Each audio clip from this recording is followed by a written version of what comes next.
O indicador de inadimplência das empresas da Serasa Experian registrou que, em junho deste ano, 6 milhões e 900 mil empresas estavam com dívidas em atraso. As micro e pequenas empresas representam a maior parte dessas companhias com o CNPJ no vermelho em junho. Elas somaram 6 milhões e 500 mil negócios inadimplentes. As dívidas dessas empresas ultrapassaram 125 bilhões e 700 milhões de reais. E manter as contas de pequenas e microempresas em dia não é fácil, a gente sabe. Mas existem ferramentas econômicas e jurídicas para ajudar quem empreende no nosso país. E para saber mais sobre elas, nós vamos conversar agora com o advogado empresarial e tributário Marden França. Marden, por que as micro e pequenas empresas estão enfrentando tantas dificuldades para manter as contas em dia? Boa noite para você, bem-vindo à revista. Olá, boa noite, Darcy. É um prazer estar participando do programa. E eu chego aqui com uma informação que vai somar a essa que você acabou de informar. 80% das empresas não chegam a funcionar por um ano. E 60% dessas empresas encerram as atividades antes dos primeiros 5 anos.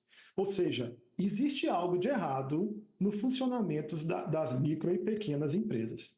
E lembrando que quando a gente fala de micro e pequena empresa, estamos falando daquelas empresas que faturam até 4,8 milhões por ano, que dá uma média de R$ 400 mil por mês.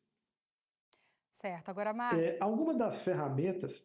desculpa, pode continuar. Desculpa. Sim, a principal ferramenta que leva a um problema no gerenciamento dessas micro e pequenas empresas é a falta do planejamento estratégico. E esse planejamento estratégico engana-se o empreendedor que acredita que ele só pode ser feito antes de iniciar as atividades. Não, ele pode ser feito num momento de crise. É a hora de dar uma nova vida à empresa. E o planejamento estratégico, ele começa com um plano de negócios. Ou seja, o empreendedor tem que saber exatamente o que ele está trabalhando, se é um produto, se é um serviço e como ele pode expandir o seu negócio naquele mercado. O Sebrae, Darcy, ele disponibiliza uma cartilha na internet para que o empreendedor baixe essa cartilha e aprenda a elaborar o seu plano de negócio. Eu costumo dizer que o primeiro passo é ter conhecimento, buscar conhecimento sobre o seu negócio o primeiro passo do empreendedor para se livrar das dívidas. Com certeza. Agora, muitas pessoas empreendem por necessidade aqui no Brasil, né? Esse tipo de empreendedorismo geralmente não permite que a pessoa organize o orçamento e pode gerar até uma crise financeira no negócio. Mas é uma situação muito comum, principalmente para a população de baixa renda. Qual orientação você pode dar para quem está passando por essa situação de empreender por necessidade? Perfeito. Mais uma vez, o conhecimento vai ser sempre a chave de tudo. Mas o principal problema de quem não tem o conhecimento e empreende por necessidade é a falta de uma gestão financeira. E a gestão financeira, vamos dizer que de modo bem simplificado, é você saber analisar o que entra na sua empresa e o que sai. Às vezes é uma coisa simples de fazer uma conta.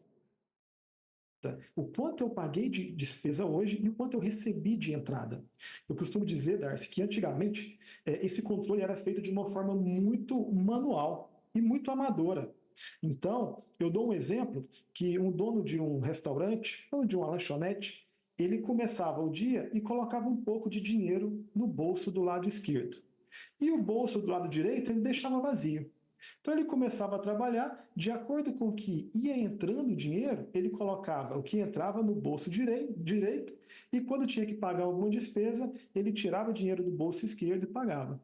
No final do dia, ele tirava o dinheiro dos dois bolsos e verificava se a empresa teve lucro ou se a empresa teve prejuízo. Hoje nós temos inúmeras ferramentas, inclusive gratuitas, para ajudar o empreendedor a fazer esse controle.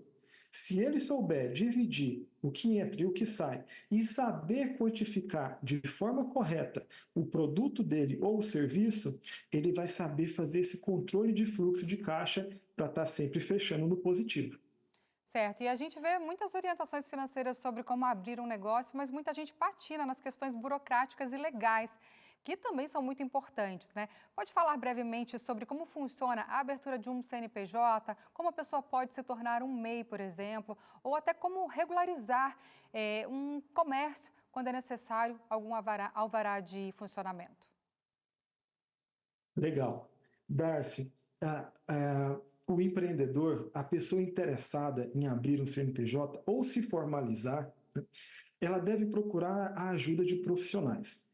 Um contador, contabilista e um profissional jurídico, um advogado. E esse, pode ter certeza, é o melhor investimento que o empreendedor vai fazer. E eu vou te dizer por quê. Para abrir um CNPJ, não existe muita dificuldade. Por exemplo, se eu opto por ser um MEI, o portal do empreendedor, que está disponível no site gov.br/portal do empreendedor, vai facilitar muito a minha vida para eu me formalizar como microempreendedor. Basta que eu faça o meu cadastro e automaticamente o sistema vai gerar um CNPJ. Só que aí vem algumas questões que o empreendedor só sabe quando ele consulta um contador ou um advogado. O microempreendedor ele só pode faturar R$ 81.000 por ano. Isso aí dá uma média de R$ 6.750 por mês. Se ele extrapola esse faturamento, ele já vai ser desenquadrado de como microempreendedor. E quando a gente fala de faturamento, é bem interessante deixar bem claro: faturamento não é lucro. Faturamento é o quanto entrou de dinheiro na minha empresa e o meu lucro vai ser apenas um pequeno pedaço do faturamento. Então, ali pelo portal do empreendedor, eu consigo meu CNPJ como microempreendedor. Mas existem esses detalhes do microempreendedor. Ele só pode contratar um funcionário. Se ele precisar de mais de um funcionário, ele já é desenquadrado. É claro que tem as vantagens de se pagar pouquíssimos tributos.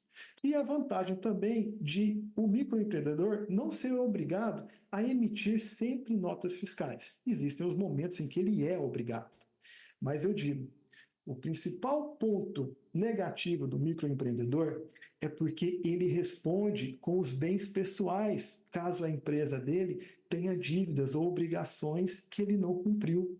Então, diferente de uma sociedade limitada, que inclusive atualmente é possível você criar uma sociedade limitada com um sócio só.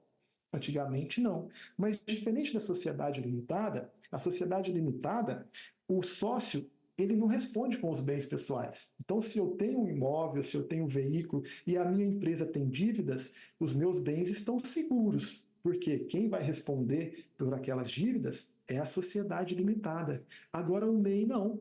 O MEI, se eu criei dívida utilizando o CNPJ do meu MEI, eu vou ter que responder com os meus bens pessoais. Então, quando o microempreendedor procura um contabilista e um advogado, esse é o tipo de orientação que ele vai receber para começar a fazer o planejamento dele estratégico e definir qual vai ser a natureza jurídica. Se realmente, para aquele modelo de negócio que ele deseja construir, se realmente se enquadra como MEI ou se ele já pode pensar em uma sociedade limitada. Verdade. Marden, muito obrigada pelas suas informações.